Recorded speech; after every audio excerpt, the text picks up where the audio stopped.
আন্দোলন তৈরি হয়েছিল 42 সালে। আমেরিকান থেকে 42 সালে হোসনি আসি পারভেজ আমেরিকান ক্যাম্প তৈরি করল। যুদ্ধর আন্দোলন হলো। যুদ্ধর ক্ষেত্রে আন্দোলনে যারা আন্দোলন করছিল বক্তব্য দিয়েছিল, বক্তব্য দিতে লিয়াকত আলী খান বক্তব্য দিতে মাকপিস নিয়ে বলছিল বিসমিল্লাহির রহমানির রহিম। ব্রিটিশ সৈন্য গুলি করে দিয়েছিল বিসমিল্লাহ বলতে। খান বলছিল গুলি লাগ দিয়া তো মার দিয়া। খান মারা গেল। এই আন্দোলন বন্ধ হয় নাই।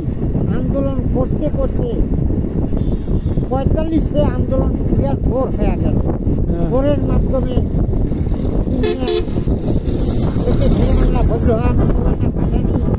চতুর্থ স্থানে আসলো। তখন যুদ্ধর ক্ষেত্রে 45-এ শুরু হয়ে বন্ধ 45, তারপর যুদ্ধ হইতে 47-এ পূর্ব পাকিস্তান,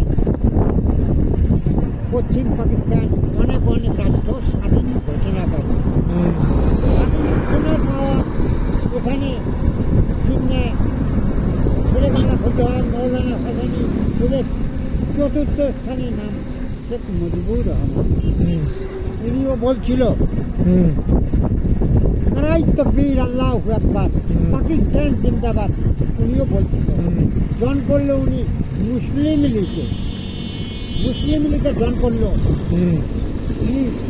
কিন্তু এতে শেরেবাংলা ফজল মৌলানা হাসানি এদের থাকি ব্রেন বেশি।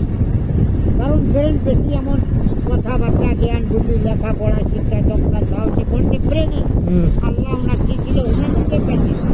আল্লাহ কথাবার্তা, জ্ঞান বুদ্ধি, লেখাপড়া, শিক্ষা, দক্ষতা, সাহসী কোনটি ব্রেনে আল্লাহ কি ছিল। এই জন্য পূর্ব পাকিস্তান বাঙালি একত্র করছিল। ভাষা আন্দোলন 52 সালে ভাষা আন্দোলন হয়েছিল। কিন্তু 47 সালে পূর্ব পাকিস্তান স্বাধীনের পর তখন অনেক পার্টি জন্ম হয়েছিল। যেই রকম ইংরেজ ছিল, কংগ্রেস ছিল, মুসলিম লীগ ছিল। তখন জাসদও জন্ম হল, জামাতও জন্ম হল, আওয়ামী লীগ জন্ম হয় নাই। ভাষা আন্দোলন 52 সালে ভাষা আন্দোলন করতে ঢাকায় এক হিন্দুর ছেলে ছাত্র মারা গেছিল ভাষাটাকে আন্দোলন করতে। ছক্কা পাঞ্জা সৃষ্টি 65 সালে পূর্ব পাকিস্তান ভারতের সঙ্গে যুদ্ধ ডিগ্রি আসলো।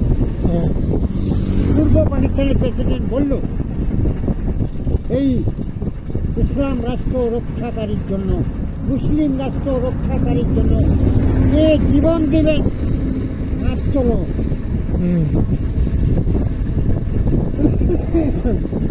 এই পূর্ব পাকিস্তানের 700 জন হাত তুলল জীবন দেওয়ার বাদে। বাপ ভাই মাই মাও ফল সবাকে ধুয়ে এই মুসলিম রাষ্ট্র রক্ষাকারীর জন্য, ইসলাম রাষ্ট্র রক্ষাকারীর জন্য হাত তুলল জীবন দেওয়ার জন্য। 700 জন হাত তুলল। 65 সালে ভারত যুদ্ধর পূর্ব পাকিস্তানের এরিয়ায় 350 ট্যাঙ্ক মোতায়েন করল।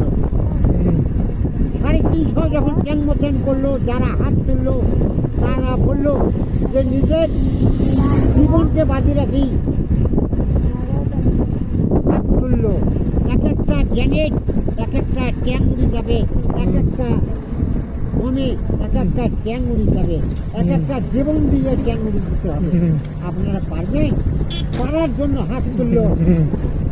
বোমা বাঁধল নিজের বুকে, গ্রেনেড বাঁধল নিজের বুকে।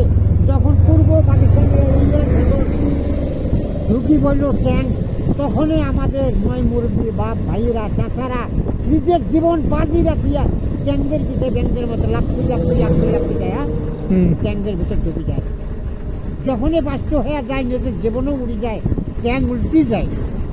উল্টি যাওয়ার পর এভাবে 1, 2, 3, 35, 40, 37টা ট্যাঙ্ক যখন উড়ে গেল, তখন ভারত যুদ্ধ ধরি পালে গেল, ভাঙি গেল, ছাড়ি গেল, তাড়িয়ে গেল।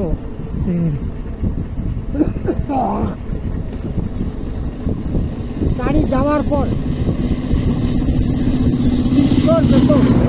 রেকর্ড করলো পূর্ব পাকিস্তান, জয় করলো, ভারতকে হারাইল। ব্রিটিশকে হারাইলো, রেকর্ড করলো পূর্ব পাকিস্তান।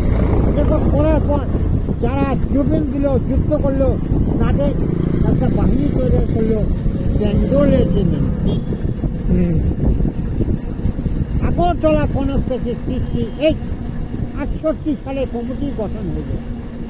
কমিটির গঠনে আন্দোলনের মাধ্যমে শেখক সেক্রেটারি বানাইল। শেখক যখন সেক্রেটারি বানাইলো তখন শেখ সেক্রেটারির পর ভারতে স্বীকৃতি নিল, ভারতে চুক্তি করলো, আর জাতীয় সংসদ হাতে নামের পদ্ধতি পাইল। জন করলো মিরাই তকবীর আল্লাহু আকবার।